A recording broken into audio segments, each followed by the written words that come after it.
Wawasan kebangsaan merupakan cara pandang bangsa Indonesia dalam mengelola kehidupan berbangsa dan bernegara demi tercapainya hidup masyarakat yang adil, makmur, dan sejahtera.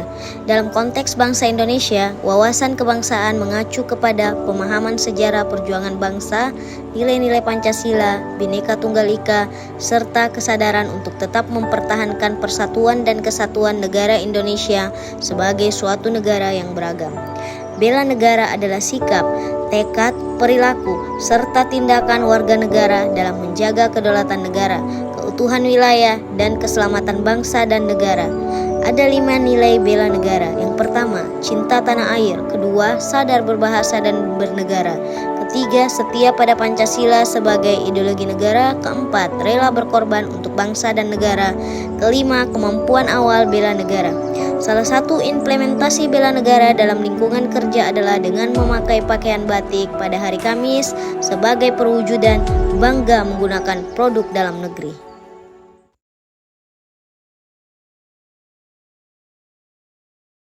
Isu kontemporer adalah pokok-pokok persoalan, peristiwa, atau fenomena yang terjadi dan masih hangat dibicarakan di masa sekarang, yang meliputi masalah sosial, ekonomi, lingkungan, politik, dan teknologi. Masalah ini muncul karena berbagai faktor, baik internal maupun eksternal, dan membutuhkan solusi yang sesuai dengan perkembangan zaman. Pentingnya setiap PNS mengenal dan memahami secara kritis terkait isu-isu strategis kontemporer. Salah satu isu strategis kontemporer adalah korupsi.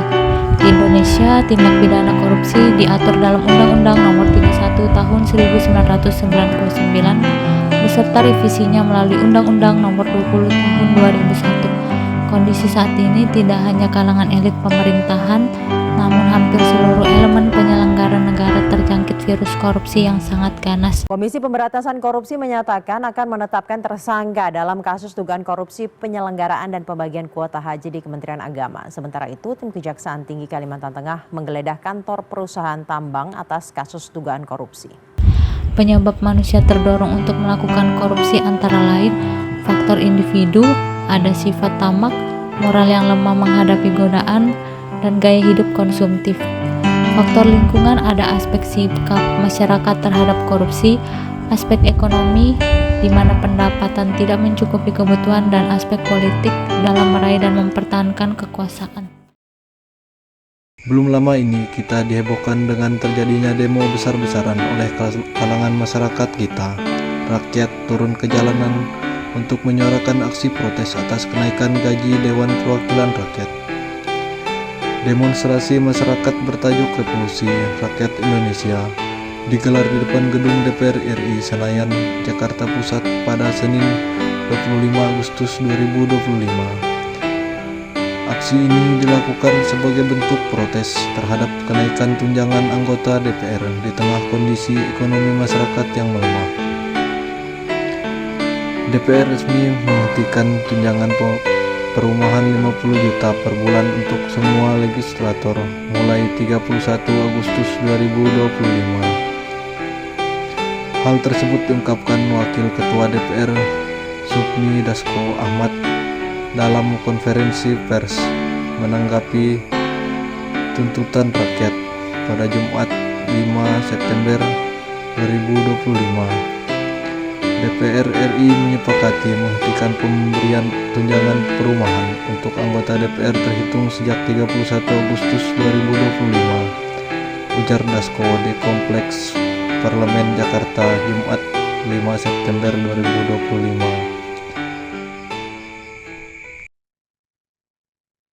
Adapun sebagai bentuk transparansi apa yang kemudian sudah dilakukan evaluasi dengan total yang akan diterima oleh anggota DPR berupa komponen-komponen tunjangan serta hal-hal lain, ini kami akan lampirkan dan nanti akan dibagikan kepada awak media.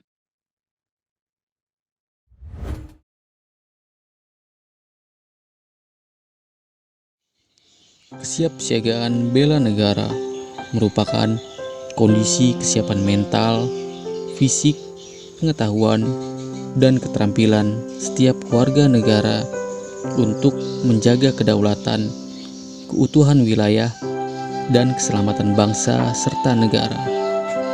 Kesiapsiagaan ini bukan hanya kewajiban, tetapi juga wujud cinta tanah air dan kesadaran bahwa kemerdekaan serta persatuan bangsa adalah hasil perjuangan yang harus dijaga bersama. Kesiapsiagaan bela negara juga dapat diwujudkan melalui tindakan-tindakan sederhana namun berdampak besar, seperti dimulai dari kesadaran diri untuk mempersiapkan kemampuan sejak dini, baik secara jasmani maupun rohani. Bentuknya bisa berupa menjaga kesehatan tubuh, meningkatkan kecerdasan emosional dan spiritual, menambah pengetahuan kebangsaan, serta menumbuhkan rasa nasionalisme dalam kehidupan sehari-hari.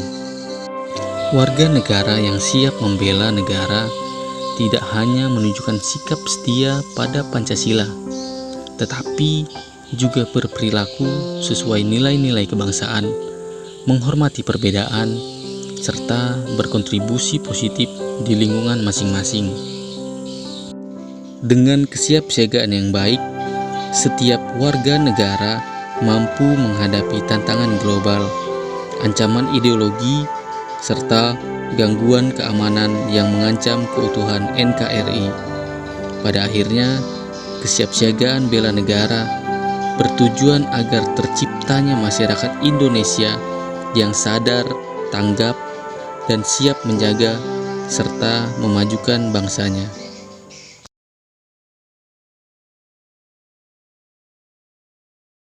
Wawasan kebangsaan berperan sebagai dasar nilai dan cara pandang bangsa Indonesia dalam menghadapi berbagai persoalan. Dengan memiliki wawasan kebangsaan yang kuat, setiap warga negara memiliki pedoman dalam memandang tantangan dan peluang yang datang, baik dari dalam maupun luar negeri. Sementara itu, analisis isu kontemporer menjadi sarana untuk memahami dan memetakan berbagai tantangan aktual yang sedang berkembang. Melalui analisis ini, masyarakat dan pemerintah dapat mengetahui ancaman, resiko, serta peluang yang dapat mempengaruhi kehidupan berbangsa dan bernegara. Kesiapsiagaan bela negara kemudian hadir sebagai wujud tindakan nyata warga negara. Berdasarkan pemahaman wawasan kebangsaan dan hasil analisis isu kontemporer, kesiapsiagaan bela negara diwujudkan melalui sikap, perilaku, dan kontribusi positif di berbagai bidang sesuai kemampuan masing-masing. Ketiganya saling berkaitan erat. Tanpa wawasan kebangsaan, analisis isu kontemporer akan kehilangan perspektif nasional dan mudah terpengaruh kepentingan luar. Tanpa analisis isu kontemporer, wawasan kebangsaan hanya akan menjadi konsep tanpa respon aktual terhadap situasi terkini. Sementara itu, tanpa kesiapsiagaan bela negara, kedua hal tersebut tidak akan memiliki dampak nyata dalam menjaga keutuhan, kedaulatan, dan kemajuan bangsa. Dengan demikian, kombinasi ketiganya akan membentuk dasar yang kokoh bagi terciptanya masyarakat Indonesia yang sadar, tanggap, dan siap membela negara. Saudara-saudari sebangsa dan setanah air, Indonesia bukan sekedar nama. Ia adalah warisan perjuangan, darah, dan air mata para pendiri bangsa. Kini tugas kita adalah meneruskan semangat itu dengan wawasan kebangsaan yang kuat, pemahaman isu kontemporer yang tajam, serta kesiapsiagaan bela negara yang nyata. Sekian kami ucapkan terima kasih. Salam bela negara.